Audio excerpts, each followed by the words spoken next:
Hello, everyone. Let's think about it. As night falls, lights are lit up everywhere. However, in areas with tight power supply, you might often notice that the light from electric lamps is dimmer at this time. But as the night deepens, the light from the same lamp becomes brighter. Do you know why this happens? We are moving on to task 2, verifying Ohm's law. This task consists of 2 parts, and today, we will focus on the first part. 2.1, Task Assignment and Analysis. This task aims to verify Ohm's law by altering resistance and voltage separately and summarizing the relationship among voltage, current, and resistance. 2.2, Task Objective.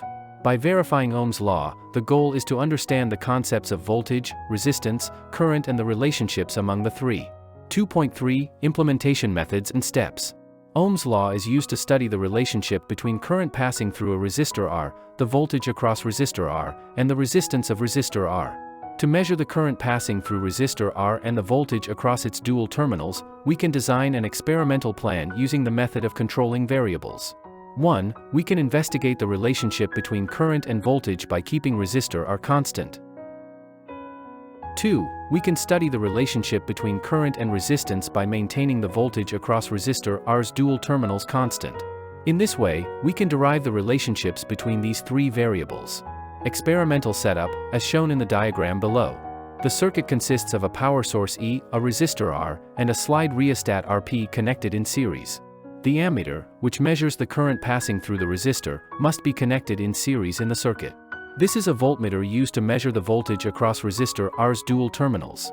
Therefore, it must be connected in parallel across the adjustable resistor R's dual terminals. Let's walk through the demonstration experiment. Keeping the resistance R constant. For this demonstration, we will keep resistor R constant. We can achieve this by using a variable resistance box, which allows us to adjust the resistance value directly. Let's set the variable resistor box to the 5 ohms position, which means R equals 5 ohms, and keep it unchanged throughout the experiment.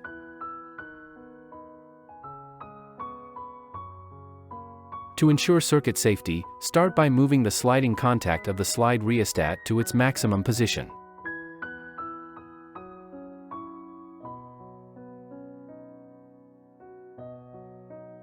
To maintain accurate measurement data, choosing the appropriate ranges on the voltmeter and ammeter connected to the circuit is important.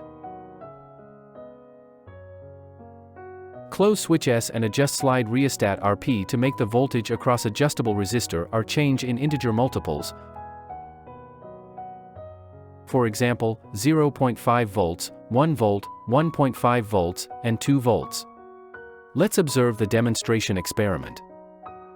Slowly adjust the slide rheostat to achieve a voltage reading of 0.5 volts.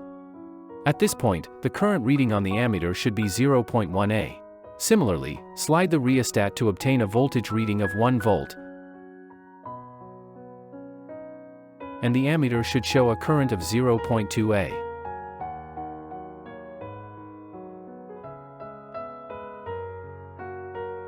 Again, slowly adjust the sliding rheostat to reach a voltage reading of 1.5 volts, and the ammeter should indicate a current of 0.3 A.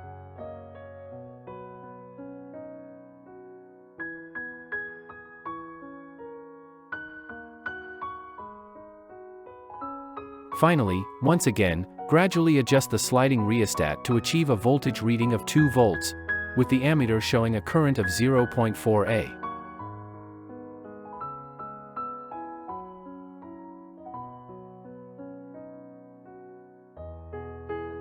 Record these data in a table.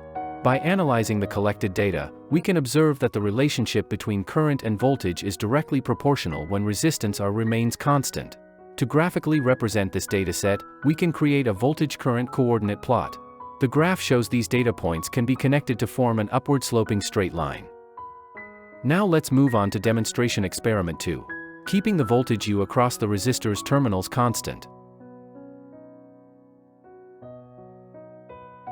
We can use the variable resistance box and adjust its resistance sequentially to 5 ohms, 10 ohms, 15 ohms, and 20 ohms.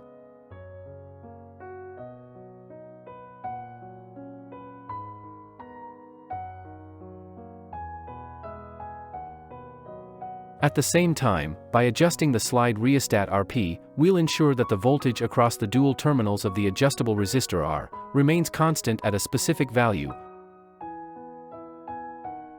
For example, U equals 2 volts. This way, we achieve the goal of keeping the voltage U across the resistor's terminals constant. Setting the slide rheostat to its maximum position before starting the experiment is essential to ensure circuit safety. Similarly, to ensure the accuracy of measurement data, it's crucial to select the appropriate ranges on the ammeter and voltmeter connected to the circuit.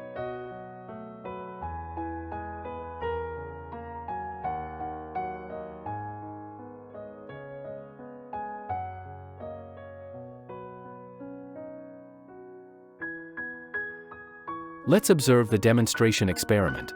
Firstly, set the adjustable resistor R to 5 ohms.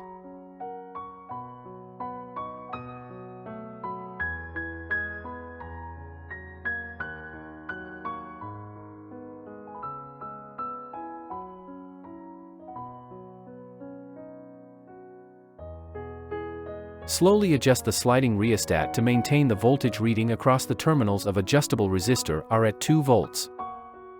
At this point, the current reading on the ammeter should be 0.4 A.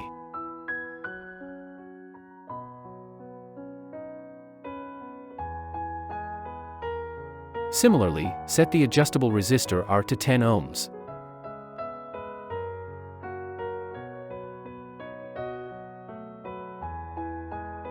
Slowly adjust the slide rheostat to maintain the voltage reading at 2 volts, as before.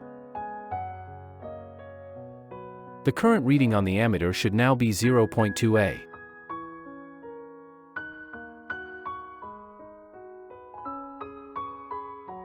Next, set the adjustable resistor R to 15 ohms.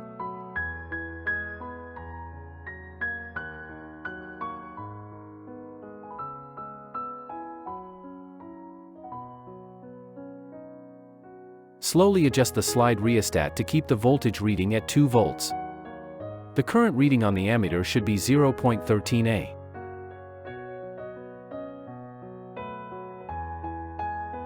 Finally, set the adjustable resistor R to 20 ohms.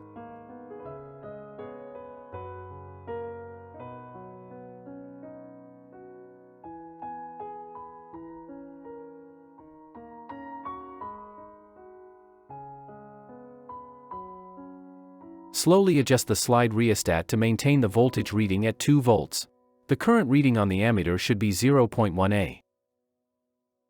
Record these data in a table. By analyzing the collected data, we can conclude that when voltage is kept constant, there is an inverse proportionality relationship between current and resistance. We can represent this dataset using a resistance-current coordinate plot, which results in an inverse proportionality function. Exactly, through these two experiments, we can deduce the following. When resistance R is constant, current and voltage are directly proportional. When voltage U is constant, current and resistance are inversely proportional. That concludes this lesson. Thank you, everyone.